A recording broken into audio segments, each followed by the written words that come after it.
Sprout जिसे हम अंकुरित भी कहते हैं, मैक्सिमम लोगों को ये बनाना आता होगा, पर बरसातों के मौसम या फिर सर्दियों के मौसम में इसे बनाना थोड़ा मुश्किल हो जाते हैं।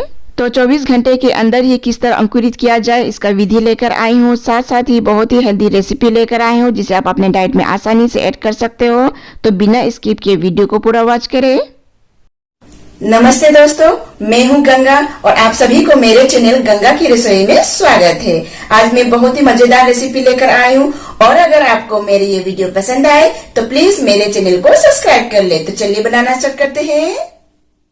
अंकुरित के लिए यहाँ मैंने लिए हरी मूंग की दाल। अगर आप चाहो तो यहाँ काले चने या फिर काबुली चना या फिर मोट के भी आप अंकुरित बना सकते हो। यहाँ मैंने अंकुरित के लिए 1.5 यानी 1 कप आधा हरी मूंग की दाल लिए हैं। आप अपने हिसाब से यहाँ ऐड कर सकते हो। तो चलिए अब हम इसे धोते हुए अच्छी तरह से साफ कर लेते हैं। और आपको ध्यान रखना है कि आप जब भी अंकुरित करें तो दाल आपका साफ रहे, और अगर ना रहे तो आप बार बार इसे धोते हुए अच्छी तरह से साफ कर ले। तो चलिए अब हम दाल को अच्छी तरह से धोते हुए साफ कर लेते हैं। अब हम यहाँ पानी डालेंगे। पानी डालते हुए इसे हम अच्छी तरह से मसलते हुए धोएंगे ताकि ये अच्छी तरह से साफ हो जाए। तो देखिए हमें इस तरह से मसलते हुए अच्छी तरह से इसे धोना है। देखिए कितनी गंदगी निकल चुके हैं। तो अब हम दोबारा 3 से 4 बार इसे धोते हुए अच्छी तरह से साफ कर लेंगे। तो ये देखिए हमारे दाल धोने के बाद कितनी अच्छी तरह से साफ हो चुके हैं। तो चलिए अब हम दाल को भिगो देते हैं। दाल को भिगोने के लिए अब हम यहाँ डालेंगे पानी। पर आपको ध्यान रखना है कि आपको पानी अच्छी तरह से डालना है। अगर आप कम डालोगे तो आपका दाल अच्छी तरह से फूलेंगे नहीं और दाल हमारा अंकुरित अच्छी तरह से बनेंगे नहीं। तो देखिए यहाँ तक मैंने पानी डाल दिए हैं और अगर आप चाहो तो और भी पानी यहाँ डाल सकते हो। अब हम इसे ढककर 8 से 9 घंटे के लिए रख देंगे ताकि दाल हमारी अच्छी तरह से फूल जाए। और अगर आपके पास समय हो तो आप इसे 24 घंटे के लिए भी रख सकते हो। यहाँ हमारा 8 से 9 घंटे हो चुके हैं। तो देखिए हमारा दाल कितनी अच्छी तरह से फूल चुके हैं। इसे मैंने लगभग 8 से 9 घंटे के लिए रखे थे ताकि ये अच्छी तरह से फूल जाए। तो आपको हम दिखाते हैं कि कितनी अच्छी तरह से फूल चुके हैं। ये देखिए। तो अब हम इसे छन्नी की मदद से अच्छी तरह से छान लेते हैं ताकि पानी अच्छी तरह से निकल जाए। तो यहाँ मैंने इस टाइप के छन्नी लिए हैं। तो अब हम यहाँ डालेंगे दाल और इसे अच्छी तरह से छान लेते हैं ताकि अच्छी तरह से पानी निकल जाए।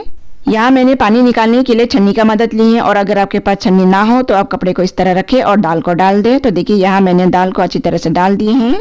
ऐसा करने का ये फायदा है कि आपका पानी जल्दी निकल जाते हैं। और अगर आप कपड़े से कर रहे हो तो आप इसे अच्छी तरह से बांध कर कहीं लटका दें ताकि पानी अच्छी तरह से निकल जाए। तो ये देखिए ये हमारा पानी अच्छी तरह से निकल चुके हैं। तो चलिए अब हम इसे अंकुरित करने के लिए नेक्स्ट प्रोसेस में चलते हैं। यहाँ मैंने लिए ये टाइप के बर्तन। आप अपने पसंद के कोई भी बर्तन ले सकते हो। यहाँ मैंने ये टाइप के कॉटन का कपड़ा इस्तेमाल किया। अगर आप चाहो तो यहाँ दुपट्टा का भी इस्तेमाल कर सकते हो, पर आपको ध्यान रखना है कि आपका कपड़ा गीला हो। अब हम यहाँ डालेंगे दाल। आपको ध्यान रखना है कि दाल का पानी अच्छी तरह से निकलने के बाद ही आप दाल को यहाँ डालें। तो देखिए ये हमारा हो चुका है। तो चलिए अब हम इसे अच्छी तरह से बांध देंगे। इस तरह हमें इसे अच्छी तरह से बांधना है। यहाँ मैंने ये तरीके से इसे बांध कर रखे हैं। अगर आप चाहो तो अपने मुताबिक से इसे बांध कर रख सकते हो। तो देखिए ये हमारा हो चुका है। तो चलिए अब हम इसे ढकेंगे और नेक्स्ट प्रोसेस में चलते हैं। 24 घंटे के अंदर ही किस तरह अंकुरित किया जाए तो चलिए देख लेते हैं। तो ये देखिए ये हमारा आटे का डब्बा है। यहाँ मैं आटा रखती हूँ तो इसी का इस्तेमाल करेंगे हम। हमने जो दाल की पोटली बना के रखे थे अब हम इसे सावधानी से यहाँ रखेंगे। तो इसे अच्छी तरह से इस तरह करेंगे और ढक्कन अच्छी तरह से लगाते हुए इसे हम लगभग 8 से 9 घंटे के लिए छोड़ देते हैं ताकि ये अच्छी तरह से अंकुरित हो जाए। पर इसी बीच आपको निकालते हुए पानी इसके ऊपर डालना है। तो चलिए देख लेते हैं किस तरह करना है। आपको ध्यान रखना है कि पानी आपको इसके अंदर नहीं डालना। इस तरह से निकालते हुए आप इस प्रोसेस को करें। तो चलिए अब हम इसे निकालते हुए देख लेते हैं। ये प्रोसेस को करने के लिए मैंने इसे 4 घंटे के बाद निकाले थे। तो देखिए हमारा थोड़े से अंकुरित हो चुके हैं। तो चलिए आपको हम पास से दिखाते हैं। तो देखिए ये थोड़े से अंकुरित हो चुके हैं, पर इसे हमें और भी अंकुरित करना है। तो इसे हम दोबारा बांध देते हैं। इस तरह बांधने के बाद इसके ऊपर हल्के हल्के से पानी छिड़क देंगे ताकि अच्छी तरह से अंकुरित हो जाए। बस आपको ध्यान रखना है कि आपको ये प्रोसेस आटे के डब्बे के अंदर नहीं करना है। आपको इसे निकालते हुए आप ये प्रोसेस को करें। तो देखिए पानी को इस तरह से हम छिड़केंगे चारों तरफ ताकि पानी अच्छी तरह से लग जाए और कपड़े अच्छी तरह से भीग जाए। और बरसातों के मौसम हो या सर्दियों के मौसम, यकीन मानिए दोस्तों ये ट्रिक बहुत काम आते हैं। तो आप इस ट्रिक को जरूर अपनाएं और आसानी से 24 घंटे के अंदर अंकुरित बनाएं। पर आप इस ट्रिक को गर्मियों के सीजन में करने की कोई ज़रूरत नहीं क्योंकि आसानी से अंकुरित बन जाते हैं। तो आप इस ट्रिक को सर्दियों के मौसम या बरसातों के मौसम में ज़रूर करें। तो यहाँ हमारे 8 से 9 घंटे हो चुके हैं। तो चलिए देख लेते हैं कि दाल हमारी कितने अंकुरित बन चुके हैं। तो चलिए अब हम इसे खोल लेते हैं और देखते हैं कि हमारा कितनी अच्छी तरह से अंकुरित बने हैं। तो ये देखिए, अब हम इसे यहाँ से निकाल लेते हैं और आपको पास से दिखाते हैं कि हमारे दाल कितनी अच्छी तरह से अंकुरित बन चुके हैं। आटे में बहुत ही गर्मी होती है, तो आप इस ट्रिक को जरूर अपनाएं और आसानी से 24 घंटे के अंदर ही दाल को अंकुरित करें। तो देखिए फ्रेंड्स, ये ट्रिक हमारा कितने अच्छी तरह से काम आए हैं और हमारे दाल कितनी अच्छी तरह से अंकुरित बन चुके हैं। तो आप इस ट्रिक को जरूर अपनाएं। तो चलिए आपको हम दिखाते हैं कि हमारे दाल कितनी अच्छी तरह से अंकुरित बने हैं। तो ये देखिए, ये हमारे कितनी अच्छी तरह से निकल चुके हैं, यानी हमारे दाल अच्छी तरह से अंकुरित बने हैं। तो आप इस ट्रिक को जरूर अपनाएं।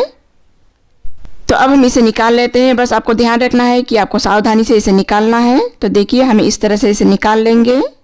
अब यह स्प्राउट जिसे हम अंकुरित कहते हैं, इसे हर जगह में हम इस्तेमाल कर सकते हैं, जैसे कि हम डाइट में, कोई भी सब्जियों में इसे ऐड कर सकते हैं। तो आप इसे इस तरह ज़रूर बना कर ट्राई करें। तो अब हम इसे सावधानी से इस तरह निकाल लेंगे ताकि ये टूटे ना। तो ये लीजिए, ये हमारा प्रोटीन से भरा एकदम आसान तरीके से अंकुरित बन के तैयार। और दोस्तों, कहीं जाइएगा नहीं, आज मैं आपको ये अंकुरित से एकदम हाई प्रोटीन सलाद बनाकर बताऊंगी, जिसे आप आसानी से बनाकर अपने डाइट में शामिल कर सकते हो। तो चलिए देख लेते हैं। तो यहाँ हम लेंगे 1 कप अंकुरित दाल, आप अपने हिसाब से यहाँ ले सकते हो। तो अब हम यहाँ डालेंगे काले चने। यहाँ मैंने काले चने लगभग 1/4 कप लिए हैं, जिसे मैंने अच्छी तरह से धोते हुए रात भर भिगो के रखे थे। चलिए अब हम इसे भी डाल देते हैं। अब हम यहाँ डालेंगे काबुली चना, जिसे मैंने अच्छी तरह से धोते हुए रात भर भिगो के रखे थे और इसे मैंने 2 से 3 सीटी लगा लिए थे। तो देखिए, ये हमारे इतनी अच्छी तरह से पक चुके हैं। तो चलिए अब हम इसे भी यहाँ डाल देते हैं। अब हम यहाँ डालेंगे पनीर, और यहाँ मैंने पनीर लगभग 1/3 कप लिए हैं, जिसे मैंने क्यूब साइज में कट कर लिए थे। आप इसे अपने हिसाब से कट कर सकते हो। तो चलिए इसे भी हम यहाँ डाल देते हैं। यहाँ मैंने भुने हुए मूंगफली का इस्तेमाल नहीं किया। अगर आपके पास हो तो प्लीज़ ज़रूर ऐड करें, इससे बहुत अच्छा स्वाद आएगा। सलाद में हमारा अच्छा स्वाद आए तो चलिए हम बाकी का इंग्रेडिएंट्स यहाँ ऐड कर लेते हैं। तो यहाँ हम डालेंगे 1 मीडियम साइज़ के टमाटर, जिसे मैंने मीडियम साइज़ में कट कर लिए थे। इसे भी हम यहाँ डाल देते हैं। अब हम यहाँ ऐड करेंगे 1 मीडियम साइज़ के प्याज, जिसे मैंने चॉप कर लिए थे। अब हम डालेंगे खूब सारे हरे धनिया के पत्ते और ऐड करेंगे अब 1 हरी मिर्च, जिसे मैंने चॉप कर लिए थे इस तरह। और अगर आपको तीखा खाना हो तो आप मिर्ची का क्वांटिटी बढ़ा सकते हो। तो चलिए अब हम यहाँ सूखे मसाले ऐड कर लेते हैं। तो सूखे मसाले में हम डालेंगे 1/4 चम्मच काली मिर्च पाउडर, जिसे मैंने कूट लिए थे। तो अब हम यहाँ डालेंगे 1/4 चम्मच भुना हुआ जीरा। सलाद में हमारा चटपटा टेस्ट आए तो अब हम यहाँ डालेंगे 1/4 चम्मच चाट मसाला। अब हम यहाँ डालेंगे सेंधा नमक। अगर आपके पास सेंधा नमक ना हो तो आप काला नमक भी डाल सकते हो।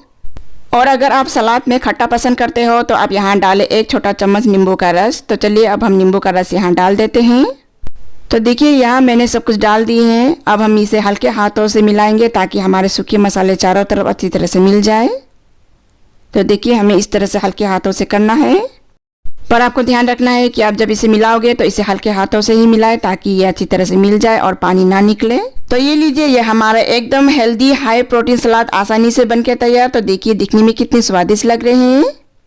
अगर आपको मेरी यह हेल्दी हाई प्रोटीन रेसिपी पसंद आए तो अपने डाइट में जरूर ऐड करें। और अगर आपको मेरी ये वीडियो पसंद आए तो अपना अनुभव मेरे साथ शेयर करें और मेरे चैनल को लाइक, शेयर एंड सब्सक्राइब करना ना भूलें।